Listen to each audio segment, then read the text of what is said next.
Cidades em Debate. Apoio. Bom Tempo, planejamento financeiro. Planejando seu futuro, protegendo seu presente.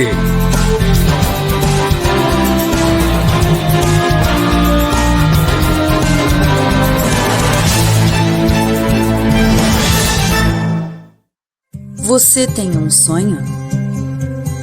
E gostaria de realizá-lo ou acha impossível? E você já fez um planejamento para que ele ocorra? E se eu te dissesse que tudo o que você precisa é dar um passo na direção certa? É verdade que não podemos impedir que imprevistos ocorram, mas podemos garantir que eles tenham impactos menores na sua vida. Deixe que nós cuidamos de você. Muito boa tarde, sejam muito bem-vindos à nossa TV Unisantos, canal 40.1 no aberto e canal 12 da NET. A partir de agora tem o nosso programa Cidades em Debate. É o Cidades em Debate, que inclusive tem também a nossa rede social, Cidades em Debate lá no Facebook, Cidades em Debate lá no nosso YouTube, para você rever os programas. No Facebook tá muito legal, porque você pode assistir por comentários, enfim, ficou mais dividido, muito mais legal e muito mais prático para você poder se encontrar também. Vamos começar a nossa programação de hoje. Hoje é dia 14 de maio, né? Hoje é sexta-feira, sextou, hein? Finalzão de semana aí. Hoje comemora-se o Dia Continental do Seguro e do Segurador e Dia Nacional da Internet. E vamos adiantar aqui o boletim da Covid na cidade de Santos. Casos confirmados 43.361, suspeitos 1.230, internações 219, sendo 123 em UTI. Recuperados da Covid, 39.637 pessoas. Óbitos confirmados desde o começo da pandemia, 1.547, sendo que 95 estão em investigação. Vacinas aplicadas na cidade de Santos, 199.654 doses. E houve diminuição no número de pessoas internadas na rede de saúde de Santos, uma queda de 5,5%. Que bom, né? Leitos Covid disponíveis está em 61%. Entre os 410 leitos de UTI, a ocupação chega à marca de 67%. Na rede SUS, a taxa é de 55% e na rede privada é de 81%. Bom, vamos apresentar aqui os nossos convidados de hoje. Conosco hoje tem aqui o nosso querido Nicolau Obeide, o Nicolau, que é da CDL Santos Praia. Boa tarde, Nicolau. Sexta-feira, sextou. Como é que você tá? Tudo bem? Seja bem-vindo mais uma vez, hein? Olha, obrigado, Santiago, obrigado por me convidar mais uma vez, é uma honra para mim participar do seu programa. E sexta-feira, para mim, sextou, sábado, domingo, eu estou trabalhando, né, Santiago? Mas que bom que eu posso trabalhar, né? Mas os dias estão passando muito rápido, né, Santiago? Está tudo muito rápido. E espero que toda essa situação aí de pandemia a gente consiga já se livrar. Eu já tomei a primeira dose da vacina, vou tomar a segunda agora dia 22, Santiago, e espero que tenha vacina para mim, né? Porque eu tomei a Coronavac. Tá certo, vai ter, Coronavac vai ter. O pessoal tá vendo aí o fundo, né, a paisagem do Nicolau, que ele tá justamente na loja dele, que é a Slex, né, a loja Slex, que é ali na Galeria Quinta Avenida, é uma loja de informática, então quem estiver precisando, pode falar que veio aqui no programa, já pede um desconto, pronto. Bom, conosco também, vamos conversar hoje com o nosso querido Fábio Rochinho, o Rochinho, muito conhecido na cidade de Cubatão, ele que é vereador. Tudo bom, Rochinho? Seja muito bem-vindo ao nosso programa, hein? Eu que agradeço aí o convite, Santiago, para estar participando aí do programa Cidades em Debate nessa sexta-feira, 14. Ainda bem que não é 13, né? É um prazer. Nossa, passou raspando, aí. Hein? Demos sorte aí que não sextou com 13. Bom, o Zagallo que ia adorar, né? Ele que adora o número 13, eu também não tenho nada contra, mas se der para evitar, né? A gente evita também, não é verdade, Rochinho? É melhor, Tá certo. É melhor. Bom, e conosco... É um prazer. Legal. E conosco também o nosso querido doutor Rafael Ferrari, né, o braço direito do doutor Maurício Baltazar. O doutor Maurício ainda está em audiência. O Rafael falou: Santiago, eu tô por aqui. Qualquer coisa, estamos por aqui. Então, vem você mesmo, hein, Rafinha? Temos muitas matérias para falarmos justamente e precisamos muito mais ainda de uma opinião jurídica, né? Porque hoje tem 2 assuntos aqui importantes. E tá tudo bem com você, Rafinha? Pela segunda vez no nosso programa, seja bem-vindo, hein? Boa tarde, Santiago. Um prazer estar aqui novamente. Boa tarde, Fábio. Boa tarde, Nicolau. Um bom programa a todos. E, de novo, uma responsabilidade de substituir o doutor Maurício. Espero estar à altura dele nesse debate. Olha, da primeira vez não sei não, mais um pouquinho você até passava ele, hein? A impressão que eu tive. Não fala isso. Eu falei isso pra ele, ele ficou, é mesmo, eu tenho que tomar cuidado. Então... Não, mas os dois são excelentes profissionais, a gente brinca um pouquinho, né? Bom, vamos trazer aqui a nossa primeira matéria. No início de maio, o Superior Tribunal de Justiça, o STJ, permitiu uma alteração no nome de uma menina de 3 anos de idade. O fato representou o fim de um embate travado pela mãe da garota desde os primeiros meses de vida da filha, né? O primeiro nome da menininha, que era considerado um problema para a mãe da garota, agora vai poder ser retirado. Para a autônoma Fernanda, de 27 anos, a decisão do STJ é um alívio. Ela afirma que havia combinado com o pai da filha, ainda durante a gravidez, que a garota teria um nome. Porém, o homem registrou a menina com um nome composto e diferente do combinado. A mãe diz que não há dúvidas, né, sobre o motivo do primeiro nome escolhido pelo homem para a menina. É uma alusão ao nome da anticoncepcional que ela tomava enquanto engravidou. E ela registrou o nome, ela falou assim que ele registrou o nome dela sozinho, né? Parece que tinha lá um RG dela, e ele conseguiu registrar, falando que a mãe não podia ir e tal, e registrou. Então ele sabia que era o nome daquele anticoncepcional, declarou a mãe. A defesa do pai nega que ele tenha escolhido o prenome como uma forma de ridicularizar a mãe da criança. Bom, no Brasil nós já temos algumas histórias, né, quanto a isso, tem alguns nomes estranhos, eu até separei alguns aqui. Tem um tal de Agrícola Beterraba Areia, Agrícola da Terra Fonseca, tem aqui o Alce Barbuda, tem o Amado Amoroso, tem aqui o Amável Pinto, tem Amazonas Rio do Brasil Pimpão. Olha esse nome aqui, América do Sul, Brasil de Santana. Quer dizer, alguns nomes estranhos. Agora fica a pergunta aqui, doutor Rafael, esses nomes existem mesmo, é uma coisa incrível, né? E no caso dessa criança, ela parece que na primeira instância falaram que não, na segunda também parece que não deixaram e passaram lá pro STF. Aí falaram que podia trocar. Nesse caso, tem que trocar mesmo? Como é que é isso? Bom, Santiago, a Lei de Registro Público, né, a Lei 6.015 de 73, ela permite a substituição do nome, né, a alteração do nome, no caso, em alguns casos. Por exemplo, se você tem um apelido que ele é público e notório, por exemplo, Pelé, Xuxa, ou em caso do seu prenome, do seu nome, ele ser vexatório. Eu acho que se enquadra nessa segunda hipótese, se enquadra nesse caso que a gente está debatendo aqui. Provavelmente o nome da criança era vexatório, principalmente para a mãe, e esse foi o motivo dela ter entrado judicialmente. E você precisa de um procedimento judicial, você precisa contratar um advogado, escrever uma petição inicial, fazer todo o procedimento, produzir provas, ouvir testemunhas, ouvir a própria parte, e depois uma decisão judicial para que essa alteração ela seja válida. Você não pode ir lá no cartório, o cartório não pode fazer pela vontade dele ou pela vontade dos pais. Inclusive, a pessoa, no caso que tem o nome, ela pode até os 18 anos, começa a contar, depois dos 18 anos, ela pode fazer essa alteração do nome se ela se sentir envergonhada com esse nome que os pais deram. Então, nesse caso, como você falou, é uma matéria muito subjetiva. Por isso que precisa produzir provas e por isso que teve essa divergência no próprio processo, porque o juiz de primeira instância não entendeu que o nome era vexatório. O tribunal também entendeu que não, e a mãe conseguiu levar até o STJ, e o STJ ele deu uma decisão favorável. Então, ela está amparada pela lei, a gente não sabe ao certo qual que é o nome, mas provavelmente era um nome vexatório, por ser o nome de um anticoncepcional, e acho que nesse caso o STJ ele acertou, porque a criança, no caso, e a mãe vai conviver com esse nome eternamente, né? Então não pode trazer lembranças ruins, vergonha, então nesse caso, para mim, foi acertado. Bom, eu particularmente, o Roxinho, eu conheço umas 3 ou 4 pessoas que têm vergonha do próprio nome, né? Ah, eu não gosto do meu nome, mas não dá para trocar mais, né? Aí no caso, a criança então deu sorte. Agora, desses nomes que eu falei antes aqui, você não acha que deveria ter nome que o cara deveria trocar, que nem esse que nós falamos aqui? Tem uns nomes esquisitos hoje, né?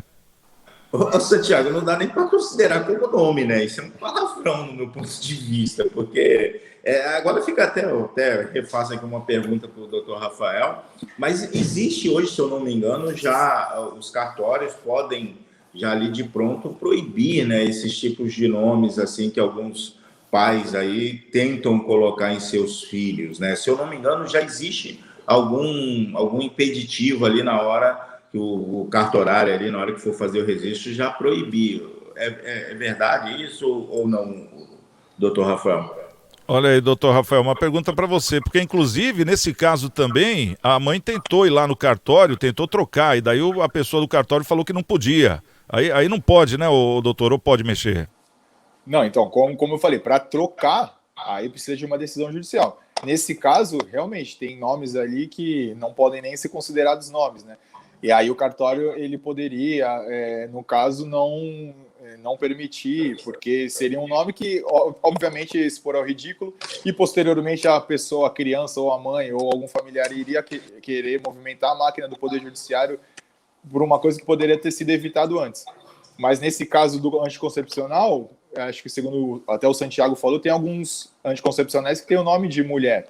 Então, nesse caso, a linha entre ser vexatório, causar vergonha ou não, é muito tênue. Por isso que acho que o cartório ele permitiu, só que a mãe, por toda essa história que tem por trás, né, de ser uma provocação a ela, foi por isso que ela entrou na ação judicial e por isso que teve essa divergência entre os próprios julgadores, né, que teve que chegar até o STJ. Então, nesse caso, assim, de pronto, não causaria uma vergonha, não seria vexatório. Mas por todo esse contexto, aí o STJ entendeu que causaria realmente vergonha para a mãe e permitiu a troca.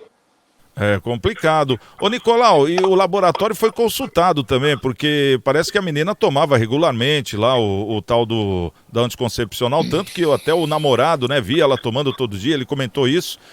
E aí o laboratório falou que mesmo as pessoas que tomam regularmente, tem 1% de chance de engravidar. E ela foi a sorteada, né? Essa menina não pode jogar na Mega Sena, essa que é a verdade.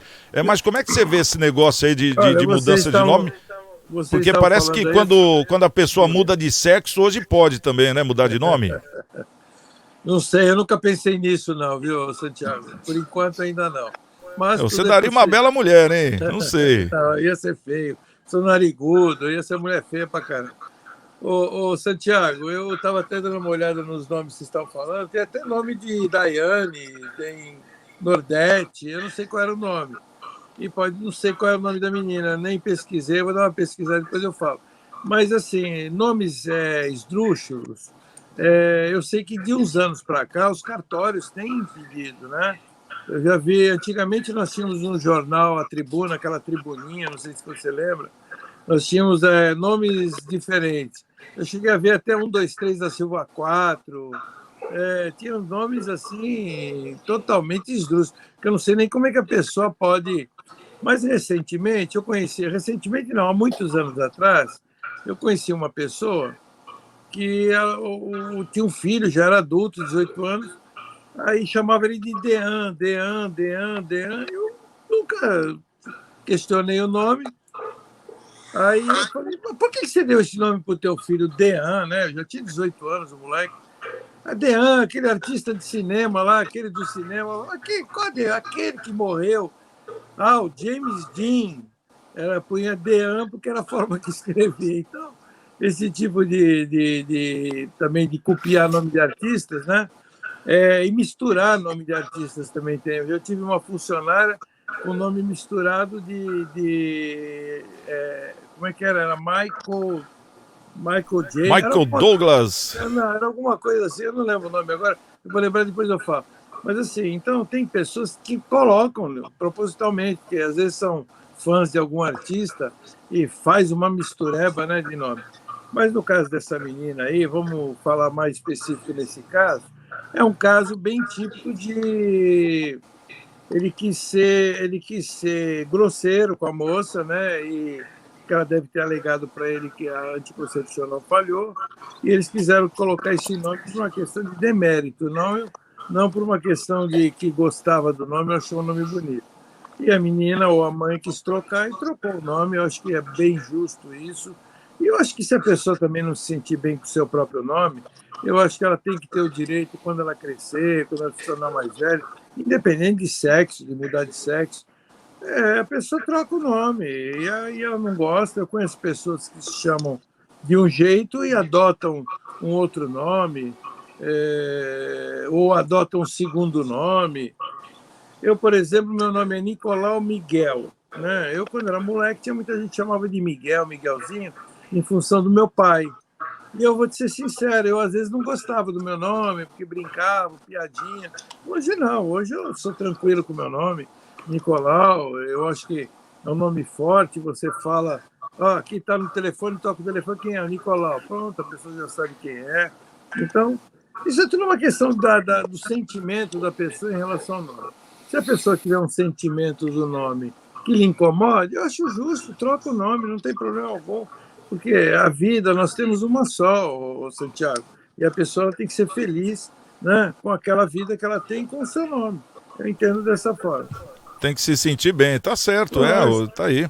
Bom, deixa eu, antes de mudar de assunto aqui, a gente dar um aviso para as pessoas que de repente estão participando ou ainda não estão participando de campanhas de arrecadação de alimento, que você participe da campanha aí do seu bairro, da sua rua, da sua escola, no seu trabalho. Eu sei que muita gente está fazendo aquela junção de alimentos para poderem montar cestas básicas para doar. Por quê? Porque muitos pais de família e muitas famílias hoje estão desempregados, né, com essa pandemia, e pessoas realmente passando por muita necessidade. Porque muitas vezes a gente vê uma pessoa com o celular na mão, esse aí tá bem de vida, e não é. Muitas vezes chega na casa, não tem nem o que comer. Essa que é a grande realidade. Então a gente não pode misturar as coisas. Então 1 quilo de alimento ajuda, e ajuda demais. Então muitas vezes a pessoa fica também com aquele sentimento, vou dar só 1 quilo de alimento, é muito pouco. Mas esse 1 quilo de alimento vai ajudar muita gente e é capaz de matar a fome de uma família durante um dia, né? 1 quilo de alimento que você acha que é pouco. Então, caso você não tenha para onde doar, a gente deixa aqui esse endereço, que é da Ana Costa 74, é na Igreja Coração de Maria. Eles têm lá paroquial, que já ajudam muitas famílias, e com essa pandemia estão ajudando ainda mais. Ou então você pode entrar em contato, caso você não tenha tempo, que eles têm uma equipe que vão buscar até a sua casa. É o 3223-7381. É só falar com a nossa querida Bebeca, tá certo? Bom, tem outro assunto aqui. Santiago, só para registrar, o nome da menina era Autônoma Fernanda. Autônoma. 27, autônoma. Fernanda, ela tem 27 anos já, e isso incomodava muito ela. Mas provavelmente todo mundo devia chamar ela de Fernanda, com certeza. Não, mas o caso é o da filha, viu, Nicolau? O caso é o da filha. Dela? É o da filha de 3 anos. É que a Fernanda, ela é uma autônoma, né? É que eles não estão identificando porque ela é aqui da Baixada, ela é aqui da Baixada. Tem razão, autônoma não é o nome, né? Eu estava olhando a reportagem. A criança, parece que o nome da criança é até um nome normal, Nicolau, porque eu acho que tem 3 marcas de anticoncepcional que são nomes de mulher. Isso. Mas aí o que acontece? A mãe, toda vez que chamava a filha, parecia que... Lembrava da pílula. Exatamente. Exatamente. Então, foi essa questão, né? Desculpe, eu que olhei errado aqui, eu estava lendo aqui, eu olhei errado, desculpe. Não, mas tá tranquilo. Bom, vamos trazer aqui, agora eu vou conversar aqui com o vereador Roxinho, vamos acompanhar aqui, Nicolau, e também o Rafael, para poder até dar um pitaco depois, porque a cidade de Cubatão, o que está acontecendo? Durante a 7ª sessão ordinária, os parlamentares aprovaram na última terça-feira, dia 11, a criação da Comissão Especial de Inquérito, né, que é tipo uma CPI, para poder apurar possíveis irregularidades cometidas pela Fundação São Francisco Xavier, que é responsável pela gestão do Hospital Municipal de Cubatão. O requerimento de autoria de Rafael Tucla, que é o vereador do Progressistas, cria o grupo de investigação parlamentar e é subscrito pelos vereadores Tinho, Fabinho Roxinho, que está aqui conosco hoje, o Sérgio Calçados, o Rony do Bar e o Alessandro Oliveira. De acordo com o requerimento, os vereadores receberam milhares de reclamações de mau atendimento do Hospital Municipal de Cubatão por parte dos moradores. São denúncias de omissão de socorro, falta de estrutura e de privilegiar os pacientes do convênio. Além disso, recentemente uma funcionária da Fundação revelou em reunião do gabinete da presidência da Câmara que o município deve cerca de 7.800.000 reais para a Fundação, o que seria um dos motivos para a precarização dos serviços prestados na unidade hospitalar. Ô Rochinho, fala pra gente o que está acontecendo aí em Cubatão, como é que é essa história? Santiago, na verdade, nós tivemos uma reunião aí no começo desse mês, né, reunião entre vereadores, a Secretaria de Saúde, a Fundação São Francisco Xavier, onde que algumas indagações foram feitas, como tudo isso aí que você falou, algumas denúncias que chegam, até mesmo falta de humanização, maus tratos, até mesmo com os trabalhadores da Fundação São Francisco Xavier. Nós temos diversos relatos, todos os vereadores, não só eu, como os demais 14 também. Então, nessa reunião foi constatado, por fala de uma funcionária da Fundação São Francisco Xavier, na qual ela alegou ser um dos motivos para o mau atendimento, para as situações precárias que estão andando dentro do hospital, esse valor de em torno de quase 8 milhões, ou seja, 7 milhões e 800. E isso nos criou uma certa angústia, que nós estamos vivendo, não só Cubatão, mas o mundo hoje vive esse momento de pandemia, né, Santiago? Então é muito complicado quando a gente depara com essas situações. Nós tivemos aí, desde 2017, a Fundação São Francisco Xavier assumiu a prestação de serviços aí no Hospital Municipal de Cubatão, e de lá para cá vem tendo problemas, muitos nessa linha de maus tratos, tanto de funcionário como o próprio usuário. Esse sistema que foi feito, esse contrato, 60% de SUS e 40% de leitos particulares, que a Fundação São Francisco Xavier, ela é um braço social da própria Usiminas que tem aqui na cidade de Cubatão. Então, ela acaba atendendo não só os trabalhadores da ativa, também como seus pensionistas, né? Os seus aposentados também. E há esse confronto que chega a relatos para os vereadores que esse 40% está sendo usado bem mais do que o 40%.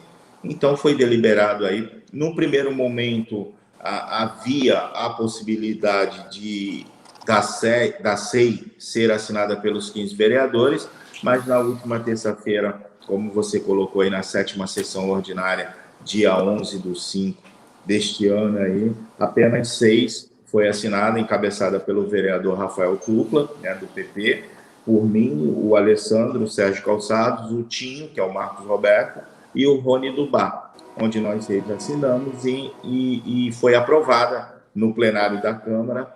Já eu acredito que no mais tardar, aí, segunda ou terça-feira, sai a publicação do edital com a montagem aí do grupo de trabalho, onde o vereador Rafael Couto será o presidente. Nas primeiras tratativas, aí eu confesso que a relatoria poderá ficar comigo e mais 2 ou 3 vereadores aí participará do grupo de trabalho para começar as oitivas junto funcionários, o próprio trabalhador, os próprios usuários, a Secretaria de Saúde, várias pessoas poderão ser chamadas aí a partir da próxima semana, Santiago.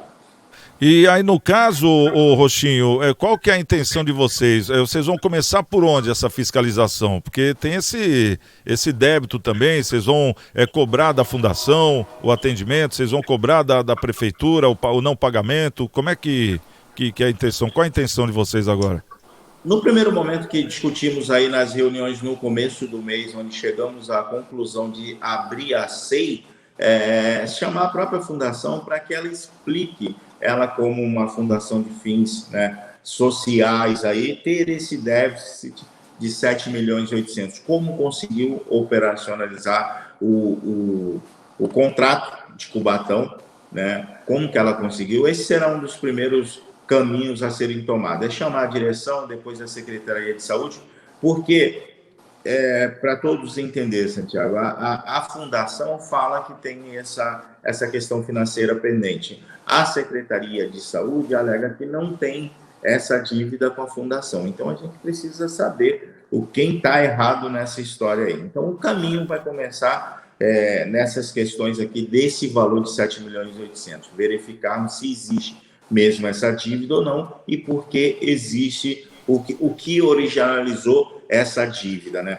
Tem outras questões também, mas eu não sei se a gente vai conseguir pegar junto nessa SEI, que ela é específica sobre a questão do hospital, que também o hospital, hoje a própria Fundação São Francisco Xavier, ela tem ali também a gestão do centro de especialidade, hoje o centro de oncologia, que está com portas fechadas, né? Entendi. E o prefeito Ademário, o que ele fala dessa situação, Rochinho? Vocês tiveram contato lá com o prefeito ou não? Olha, o prefeito chegou na sessão, no andamento da 7ª sessão aí, ele chegou pelo caminhar dela, aí já estávamos na fase final da sessão, ele chegou. Eu, como hoje não faço parte do grupo de apoio do prefeito Ademário, né, eu me considero o único aí nessa linha de oposição ao governo Ademário, mas não é uma oposição de quanto pior, melhor, é que a gente está vendo coisas erradas mesmo nessa questão da SEI, por diversas reclamações dos munícipes, que é para isso que a gente está aqui, né?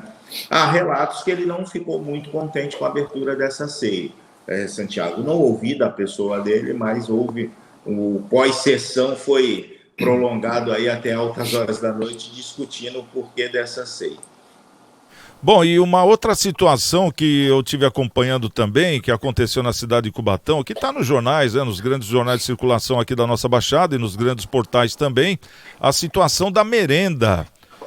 Inclusive, parece que só você e mais um vereador assinou que fosse investigado, só você e mais um, é isso? Mais dois. Você e mais dois, para que se fosse feita justamente uma CPI em cima da merenda. Como é que é esse caso? Conta rapidamente para a gente entender aqui, Rochinho.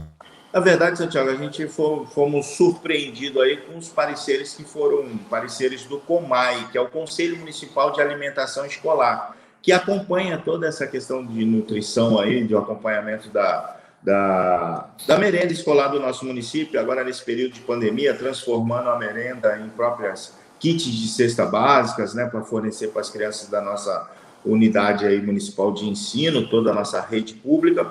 E esses pareceres de 2019 e 2020 vieram totalmente contrários. Se eu não me engano, o parecer de 2019 está até sem a assinatura do próprio presidente, que ele não concordava com algumas coisas que estavam ali, a pressão para que se aprovasse, e o relato, o parecer é totalmente contrário, como preço, o cardápio que não estava sendo seguido, há um quantitativo de itens que foge do contrato, foge da licitação, que é da questão aí de 30% tem que ser da questão familiar, né, agropecuária familiar. Então, tudo isso fugiu.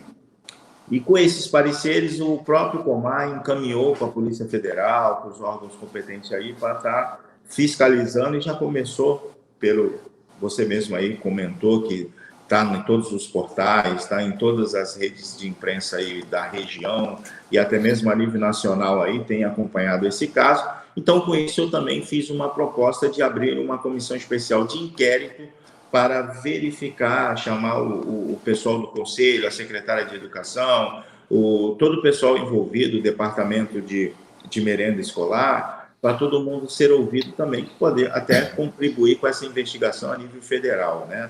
E, infelizmente, na última sessão, eu não consegui obter as assinaturas necessárias, que são 5. No caso, eu e mais 4 já estaria valendo, eu só consegui eu e mais 2 pessoas, 2 vereadores, que foi o próprio presidente da SEI da Fundação São Francisco Xavier, o vereador Rafael Tucla, e o vereador Sérgio Calçados. Os demais optaram por não assinar. Então, quando o vereador não tem a quantidade de assinaturas necessárias, que são 5, que é 1/3 dos vereadores da Câmara, ela não pode nem ser levada em votação. Mas eu deixei isso explanado nas minhas redes sociais, que é a tentativa de abrir a SEI para acompanhar, complementar até mesmo outras esferas de investigações que está tendo, Santiago. Entendi. Cubatão não voltou às aulas ainda, ou voltou, Rochinho? Ela é remota, né? É remota, né? Tá remota. Entendi. Tá remota. As aulas remotas. Ô, Nicolau, qual o seu comentário quanto a essas situações aí da cidade de Cubatão? Eu acho que o Rochinho esgotou o assunto, né, na parte técnica e política, mas eu tenho um comentário assim como cidadão, né? Eu comentaria que eu acho que o atendimento, eles não podem se eximir do atendimento em função do não recebimento. Uma coisa é o contrato, outra coisa com a prefeitura, outra coisa é a obrigação com o cidadão. Então, eu acho que eles têm, o contrato pode até ser rescindido, se eu não me engano, o Ministério Público até pode fazer isso, ou a própria prefeitura, precisaria ver as cláusulas contratuais, porque o não atendimento pela falta de pagamento da prefeitura não implica nisso, né? Eu entendo dessa forma, não sei se o Rochinho concorda comigo nesse sentido, porque uma coisa é você não receber, tudo bem, a gente até entende, mas eles têm que ter caixa o suficiente para conseguir segurar o não pagamento da prefeitura. Agora, se está devendo, se não está devendo, como você mesmo disse, Rochinho, que vai comprovar, um alega que deve, outro alega que não deve, é óbvio que provavelmente deve estar devendo, e nós sabemos que toda prefeitura, todo o Estado, como todo órgão público, tem dificuldades para pagamento, atrasa pagamento. Mas eu acho que, como cidadão, a parte técnica não tenho como falar, eu acho que você até esgotou o assunto nesse sentido. Não, com Tá certeza, certo. Santiago. Desculpa, Nicolau. Pode falar. Só pegando um gancho aqui, Santiago, no que o senhor Nicolau falou aqui, é justamente essa nossa indagação. Se há dívida, que a Secretaria, a gente sabe que o Poder Público, 99,9%, sempre acaba deixando de pagar 1 mês, 2 meses, essas contratos que há com o Poder Público, que é um negócio de risco, classificação de risco aí para receber ou não. Tem prefeituras que mais controladas e alinhadas nessas questões. Mas falando aqui com propriedade, até mesmo pelo terceiro mandato que a gente exerce, foi até nos 4 últimos anos aí do prefeito Ademar, ele enxugou a máquina justamente para evitar essas questões de atraso de pagamento, Nicolau. Então, essa foi uma economicidade tão grande, um mandato tão ali no cabresto, na questão financeira, e agora chega a funcionária da Fundação São Francisco falar que tem uma dívida de 7 milhões e 800. Para ter uma ideia, hoje o contrato mensal tem que ser pago para a Fundação, está em torno de 2 milhões mês. Como que tem essa? Se a gente for analisar aí, já dá 4 meses aí sem estar recebendo. Mas a nossa preocupação é, como o senhor Nicolau falou, é a população que não pode deixar de ser atendida. Então, a SEI também vai nesse caminho aí, Santiago. Legal, bacana. Ô, Rafael, aí no caso, se for constatado realmente uma incoerência da empresa que administra lá, no caso a fundação, aí é rescindido o contrato? Como é que é feito isso? Então, Santiago, se fosse um contrato comum, depois de 90 dias, só depois de 90 dias que a prestadora de serviço público que foi a contratada poderia fazer essa rescisão. Ela teria que aguentar aí 3 meses sem receber e continuar prestando serviço. Só que nesse caso é um serviço essencial, serviço de saúde, assim como fornecimento de energia elétrica, fornecimento de água, são serviços essenciais, eles não podem ser suspensos assim. Ainda mais numa época de pandemia, se fosse suspenso ou se os funcionários eles se recusassem a trabalhar, com certeza poderia ser caracterizada a omissão de socorro. Então tem que sim ter uma investigação para saber se a prefeitura está devendo ou não, porque também se de um lado eles não podem parar, de outro lado é impossível. Quase 8 milhões é uma verba considerável se for considerar um município. Então tem que haver sim a investigação, tem que saber de quem que está o erro, e eles não podem parar por ser um serviço essencial, até não podem privilegiar quem é de convênio médico em detrimento do pessoal ou do cidadão que vai o atendimento pelo SUS, né? Tem que ser tratado todo mundo da mesma forma, até porque, de novo, a gente vive uma pandemia e não importa se você é atendido por convênio ou não, tem que garantir a vida de todo mundo. Tá certo, tá aí, fica aqui o recado. Bacana, a gente está debatendo, então a gente torce aí para que seja, eu também imagino que o Legislativo está torcendo para isso, né, Rochinho? Para que seja resolvido o problema de uma maneira bem transparente e que tudo dê continuidade, que as pessoas voltem a ser atendidas do jeito que eram, que não tenha mais esse volume de reclamação em vários gabinetes de vereadores, né, e que a coisa flua, conforme você falou. Poxa, antes estava tão bom, né? É que essa pandemia também veio de uma forma que deixa muita gente no bambolê, né? Essa que é a verdade. Mas a gente fica na torcida aqui também, estamos com o microfone aberto aqui no nosso Cidades em Debate, para a gente poder debater mais sobre esse assunto e, claro, vamos estar acompanhando também. Bom, vamos fazer o seguinte, vamos dar uma pausinha de 30 segundos só para tomar uma água, daqui a pouquinho a gente está de volta e vamos comentar aqui sobre o arquivamento da investigação realizada contra o youtuber Felipe Neto. E o doutor Rafael vai até falar sobre isso, porque parece que a juíza andou tomando partido, não sei não, eu que estou falando, não é você, viu, Rafael? Fica tranquilo. Então daqui a pouquinho a gente está de volta, já trazendo mais Cidades em Debate. Você tem um sonho? E gostaria de realizá-lo ou acha impossível? E você já fez um planejamento para que ele ocorra? E se eu te dissesse que tudo que você precisa é dar um passo na direção certa? É verdade que não podemos impedir que imprevistos ocorram, mas podemos garantir que eles tenham impactos menores na sua vida. Deixe que nós cuidamos de você. Estamos de volta aqui no nosso Cidades em Debate, planejamento financeiro aí com a Bom Tempo. Olha, uma boa pedida, viu? Ainda mais nessa época de pandemia aí, fazer um planejamento é o que há.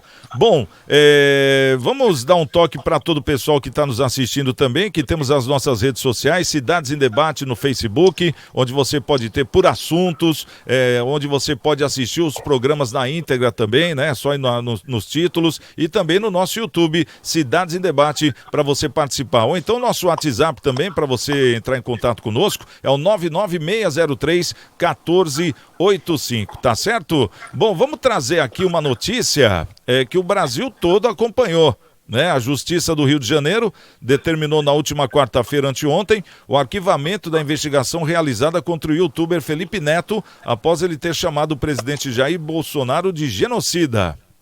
Essa decisão, ela foi tomada pela juíza Gisele Guida de Faria, da 38ª Vara Criminal do Rio de Janeiro. Ela entendeu que a Polícia Civil não tinha competência para investigar Felipe Neto. A juíza também considerou que a ação contra ele não se enquadra na Lei de Segurança Nacional. Na decisão, a magistrada afirma que eventual investigação deveria ficar a cargo da Polícia Federal e, posteriormente, da Justiça Federal, por se tratar de suposto delito de natureza política. Ainda segundo a juíza, a apuração contra o youtuber não poderia ser iniciada após a solicitação de investigação feita pelo vereador Carlos Bolsonaro, né, filho do presidente Bolsonaro, que é vereador na cidade do Rio de Janeiro, porque ele não é um membro do Ministério Público e muito menos um ministro do STF.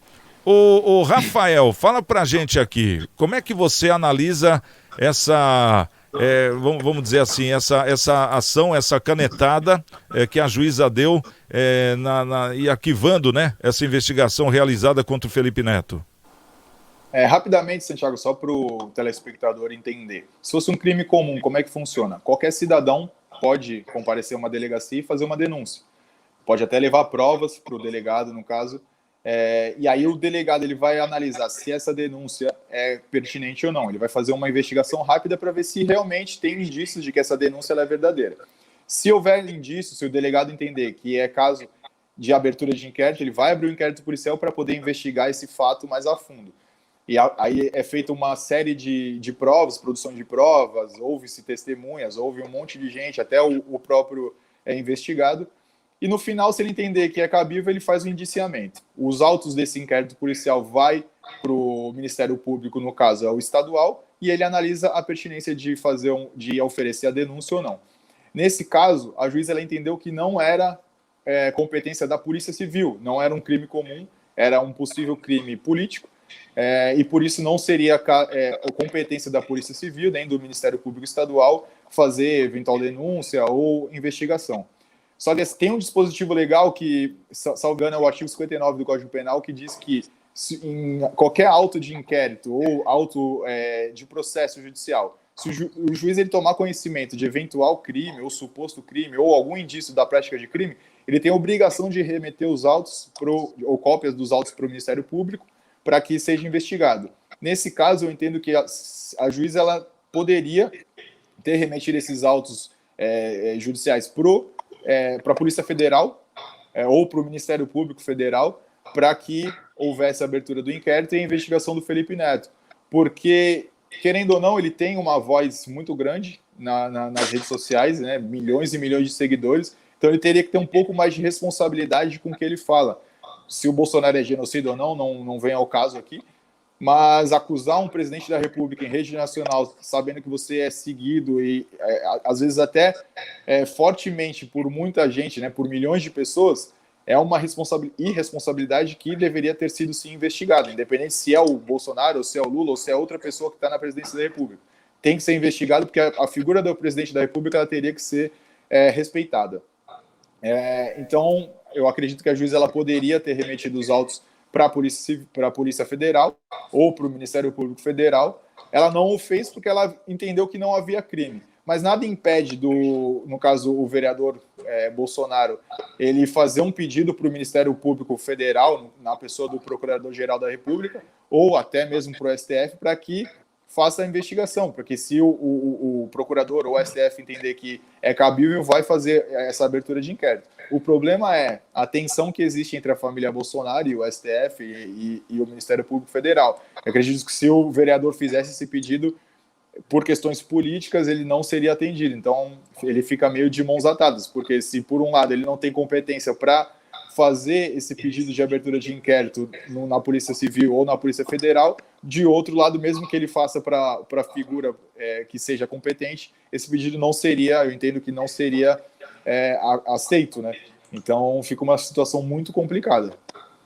Até porque o Felipe Neto, ele tem uma penetração não só nacionalmente, mas mundialmente, porque isso aí podem usar no mundo todo. Olha lá o presidente, é genocida, quem está falando é um cara da mídia. Isso aí pega mal. Na minha opinião, é um crime de segurança nacional. Independente de ser genocida ou não, a gente tem que interpretar a lei.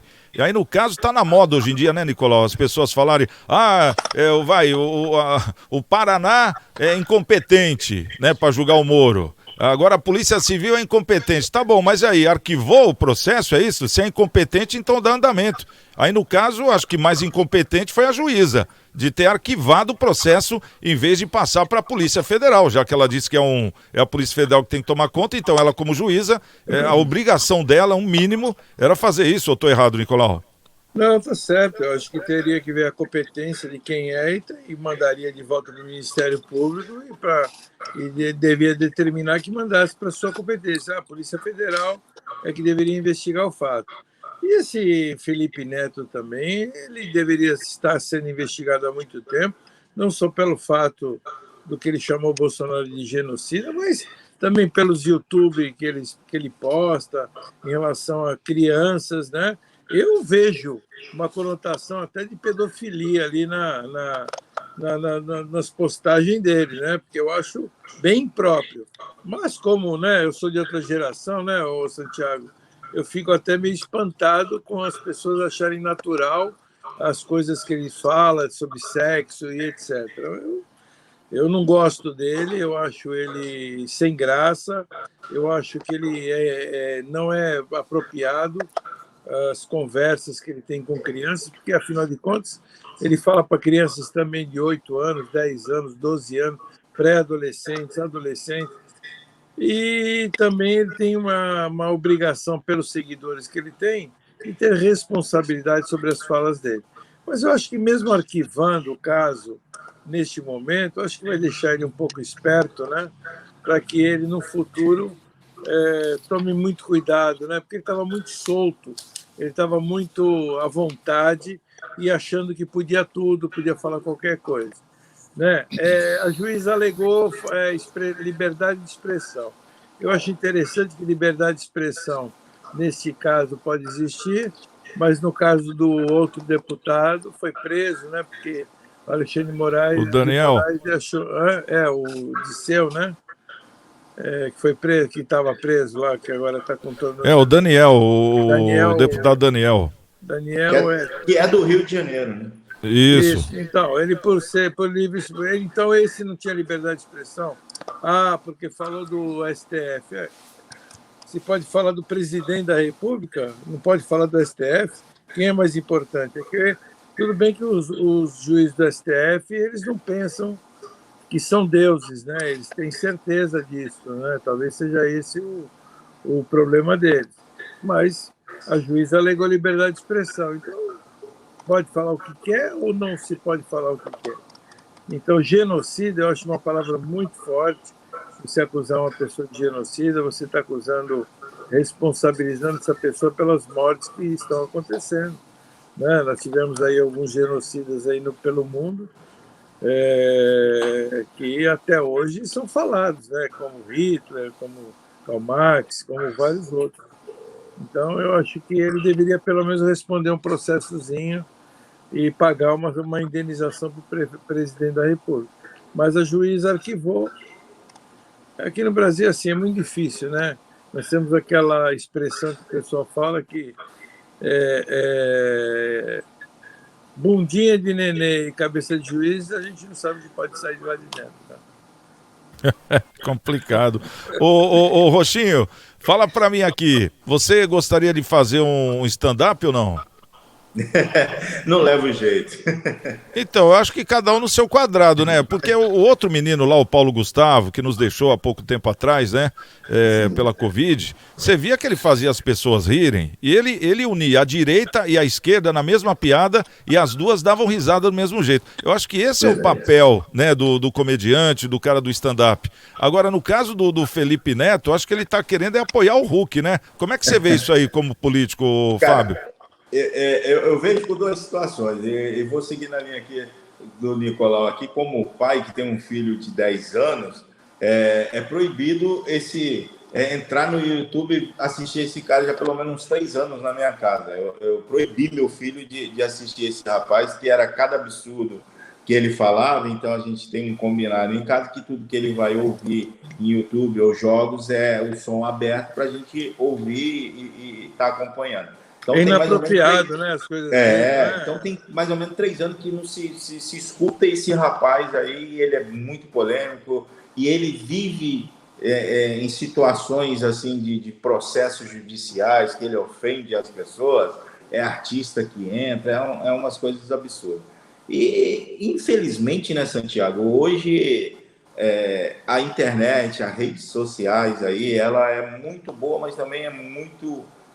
causa essas coisas assim, que banalizou, chama-se o presidente de qualquer coisa. Aqui eu não estou defendendo direita, esquerda, partido A, partido B. Estou falando na questão de respeito, né? Não se tem mais isso. Hoje está criminalizado, você não pode... Se você falar que não gosta da cor azul, o cara já vira uma complicação total, né? Então, assim, eu acho que cada um, como você falou, cada um tem que estar no seu quadrado. Acho que o Felipe Neto pode discordar do presidente, como eu posso, você, o Rafael, o Nicolau. A gente, o mundo seria muito chato se todo mundo pensasse igual, né? Então, por isso que há essa divergência. Então, assim, mas tem que ter o respeito. Eu tenho que respeitar as posições, como respeitei, por exemplo, o que aconteceu comigo na última terça-feira. Não quiseram assinar a comissão de investigação. Legal, é o posicionamento do vereador, respeito, como já houve episódios de eu não assinar uma comissão, não concordar com ela e não assinei. Então, nem por isso a gente vai pegar uma arma, processar, não concordo com isso. Mas esse rapaz, ele é muito polêmico. Eu, como pai que sou, é proibido assistir qualquer coisa desse rapaz na minha casa. Que a democracia hoje a gente vê, não sei se eu estou enganado, mas a gente vê muitos direitos e não vê deveres, né? Esse que é o problema, né? E porque o que acontece, você falando mal do presidente, eu não votei no Bolsonaro, eu não votei no Lula, desde o tempo do Collor eu não voto em ninguém, presidente nenhum. Essa que é a verdade.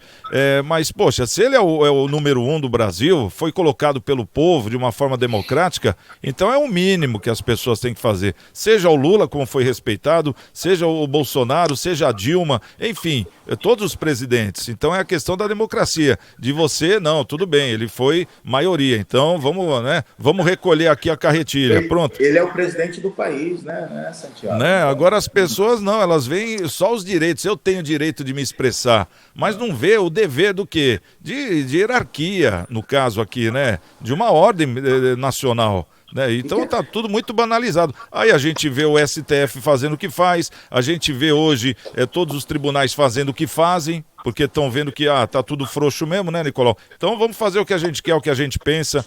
Qualquer coisa é incompetência. Aí já começa a montar aquelas coisas já pré-fabricadas, né? Que não vai dar certo. Isso aí é tiro no pé de cada um de nós todos, né? Bom, vamos trazer uma aqui. Essa aqui agora é pra gente pensar bem, hein? Porque você acredita em indução, Nicolau? Indução da mídia ou não? Indução? Como assim? Eu não entendi o que você falou. Tipo, você assiste sempre o mesmo jornal e você está sendo induzido a acreditar naquilo. Induzido? Sim, claro. A famosa, o Roxinho acredita? Como diz o nosso amigo Lula da Silva, famosa massa de manobra. Massa de manobra, exato. Você acredita nisso, Roxinho? Eu acredito, Santiago. Você acredita, Rafael? As pessoas aí com nível, vamos dizer, não discriminando, mas acaba ouvindo aquilo ali constantemente, acaba seguindo. Mas e você, Rafael, acredita? Olha, nós vivemos numa tribo, né? Então, assim, nós somos de uma tribo, né? Você tem amizades com pessoas do seu nicho, do seu meio, e a molecada também. A gente não faz parte da molecada, né? Acredito que o Rafael seja o mais novo aqui de nós todos. Ele também tem a tribo dele, e assim, e não é a mesma que a nossa. E assim, quando você atinge, que nem esse mesmo Felipe Neto, ele fala, por isso que é muito perigoso o que nós falamos, das coisas que ele fala, que nem você falou que seus filhos não podem assisti-lo, porque ele fala para um grupinho, e aquele grupinho de adolescente, pré-adolescente, vai acabando induzindo aquilo, e aquilo como se aquilo fosse verdade. Os valores seriam aqueles, né? Então não pode, nós temos que tomar muito cuidado com os valores, né? Os meus valores da minha época são muito diferentes do que os valores de hoje, né? Então, assim, hoje as pessoas dão valor para quem tem um carro bonito, para quem tem um celular bonito. Às vezes o cara, se tu virar ele do avesso e sacudir, não cai uma moeda. Mas como ele está com uma roupinha bonita, né, de marquinha, e às vezes um carrinho bonito que nem pagou a prestação, e um celularzinho, nossa, aquele cara é o must, né? Ele é o bom. E você começa a induzir as pessoas que isso é que é o valor, né? O valor não é o, que nem já falava o meu avô, o fio do bigode. Fio do bigode. Então, o fio do bigode, nós temos uma expressão em árabe, que eu não posso falar aqui na rádio, mas ela se chama, depois eu te traduzo ela, te mando pelo WhatsApp. Meu avô falava assim, harabi shuerba, né? Que é em árabe. Então é que o cara tem M no bigode. Entendeu? Deu para entender, né? O que significa isso? Que ele não honra a palavra dele, né? Então, assim, meu avô tinha essa expressão. E a expressão do bigode todos nós conhecemos. Então, são os valores. E essa mídia de hoje, as coisas de hoje, induz. Você começa a ver uma novela com determinado... Não, vamos esquecer o lado do preconceito, mas com determinados valores, e de repente você começa a criar uma gama de pessoas que acreditam que aquilo é a postura certa, que aquilo é o certo, um enganando o outro, mentindo para o outro. Então, assim, a mídia ela tem a obrigação, eu acho que o meio de comunicação tem que ter a obrigação de passar valores, e não é isso que está acontecendo hoje em dia, não. Você lembra do Gerson, o Santiago? O que fumava, dizia que jogava futebol, bebia. Nessa época, tem que ter vantagem. Muita gente, se tu perguntar hoje para alguém, Gerson, a lei do Gerson. Ninguém sabe o que é. E eu sei. Tu lembra que ele fumava o Vila Rica, se tu procurar no YouTube, e ele batia assim na cabeça e falava assim, eu gosto de levar vantagem em tudo. Certo. e vira com aquele sotaque de carioca, e virou Gerson, a lei do Gerson. E o que é? Nunca mais na vida dele ele conseguiu fazer uma propaganda, um comercial. Nunca mais ele fez, em função daquilo. Ficou gravado naquilo. Por quê? Porque aquilo é uma conotação errada. Levar vantagem em tudo é uma coisa errada. Mas o que acontece? Nós vivemos num mundo que o que é honesto é idiota, é trouxa. Isso é bobo. O que é... Veja os casos aí do auxílio emergencial. Né? Trouxa era aquele que não pegava, muita gente pegou. Então você vê que os valores são muito. E quem induz você a isso? É a mídia induz. Se você, jornais induzem, então você vê que você vai colocando determinadas coisas com determinados valores e a pessoa vai acreditando naquilo. Vê Facebook aí, é a maior fake news que existe hoje em dia, é o Facebook.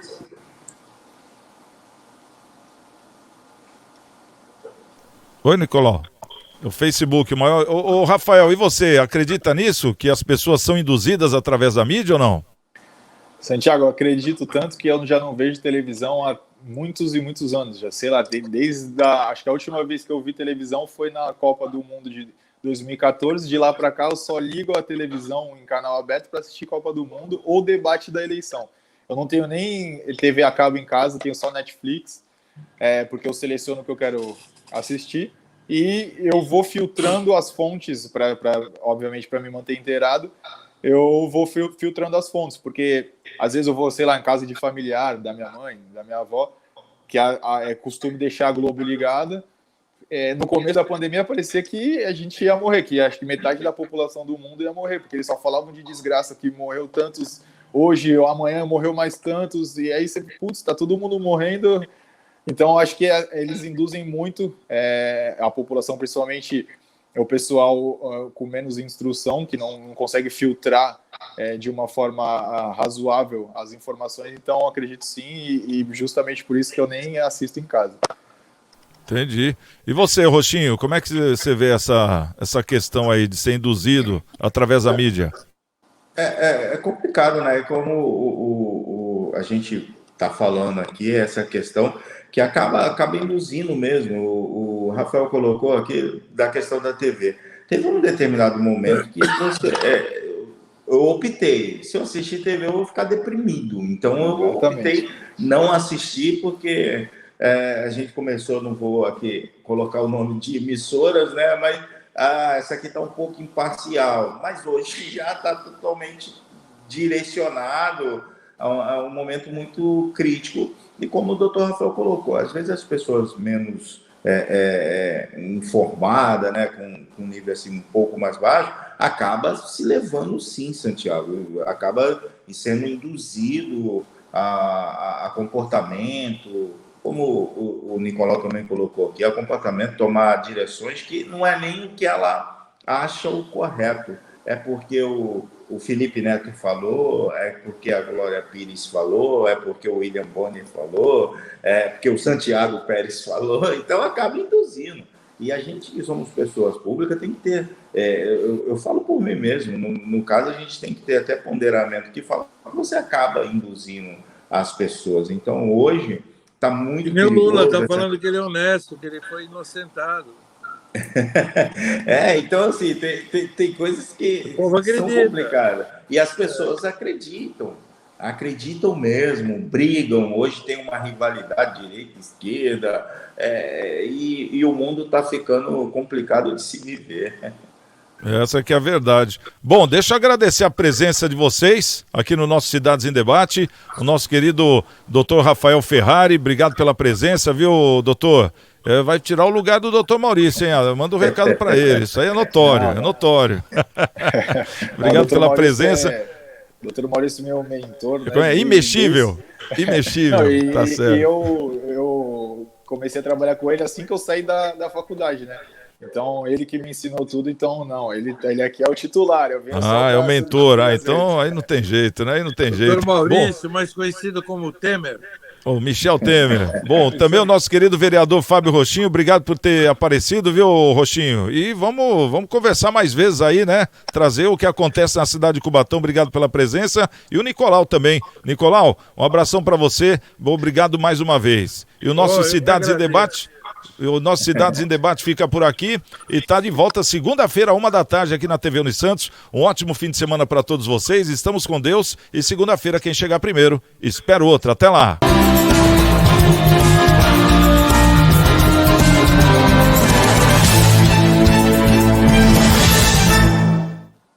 Você tem um sonho? E gostaria de realizá-lo ou acha impossível? E você já fez um planejamento para que ele ocorra? E se eu te dissesse que tudo o que você precisa é dar um passo na direção certa? É verdade que não podemos impedir que imprevistos ocorram, mas podemos garantir que eles tenham impactos menores na sua vida. Deixe que nós cuidamos de você. A minha rádio é massa e eu vou cantar. A minha rádio é massa, eu vou comemorar. Massa é mais que paixão, e o som da massa é o que eu quero ouvir. Massa é ter amigos e poder